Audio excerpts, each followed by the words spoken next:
পাকিস্তানের রাজনৈতিক দল পাকিস্তান তেহরিকে ইনসাফের পিটিআই প্রতিষ্ঠাতা চেয়ারম্যান ইমরান খান নিজেকে দলের পেট্রন ইন চিফ বা প্রধান অভিভাবক ঘোষণা করেছেন। বিবাদমান দলের চেয়ারম্যান হিসেবে এখন থেকে দায়িত্ব পালন করবেন ব্যারিস্টার গৌহর আলী খান, আর সব ধরনের সিদ্ধান্ত নেবেন ইমরান।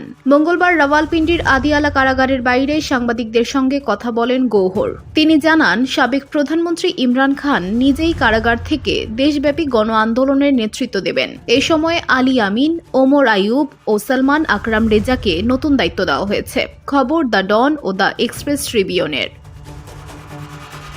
ব্যারিস্টার গৌহর বলেছেন, আন্দোলন সংক্রান্ত যাবতীয় নির্দেশনা বিরোধী দলীয় নেতা ওমর আইয়ুব খানের মাধ্যমে পৌঁছে দেওয়া হবে। এর আগে ইমরান খান তার অফিসিয়াল এক্স সাবেক টুইটার অ্যাকাউন্টে দেওয়া এক বার্তায় জনগণকে দেশজুড়ে প্রতিবাদ কর্মসূচির জন্য প্রস্তুত থাকার আহ্বান জানিয়েছিলেন।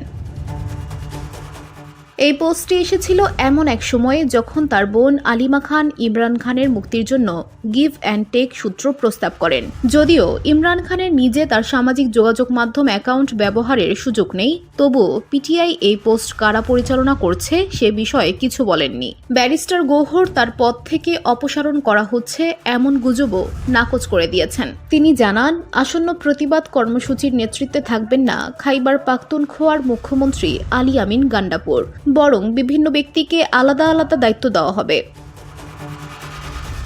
এক প্রশ্নের জবাবে গৌহর বলেন, তিনি সবসময় সংলাপের পক্ষপাতী এবং প্রতিষ্ঠানের স্ট্যাবলিশমেন্টের সঙ্গে পিটিআই এর আলোচনা এখনো বন্ধ হয়নি। এর আগে শনিবার এক সংবাদ সম্মেলনে ইমরানের আইনজীবী ও দলের শীর্ষস্থানীয় নেতা সিনেটর আলী জাফর জানান, পিএমএল এর নেতৃত্বাধীন কেন্দ্রীয় সরকারের বিরুদ্ধে আন্দোলনকে চূড়ান্ত পর্যায়ের হিসেবে উল্লেখ করে দলীয় নেতাদের প্রয়োজনীয় প্রস্তুতি নিতে বলেছেন ইমরান খান।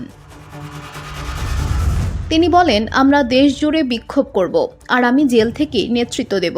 এই ভাষায় ইমরান খান নিজের অবস্থান জানিয়েছেন। ইমরান খানের মতে, আমরা আদালত কিংবা প্রশাসন থেকে কোনো ন্যায্যতা পাচ্ছি না। আমাদের দেওয়ালে পিঠ ঠেকে গেছে, তাই রাস্তায় নামা ছাড়া আর কোনো বিকল্প নেই। VOD Bangla news desk.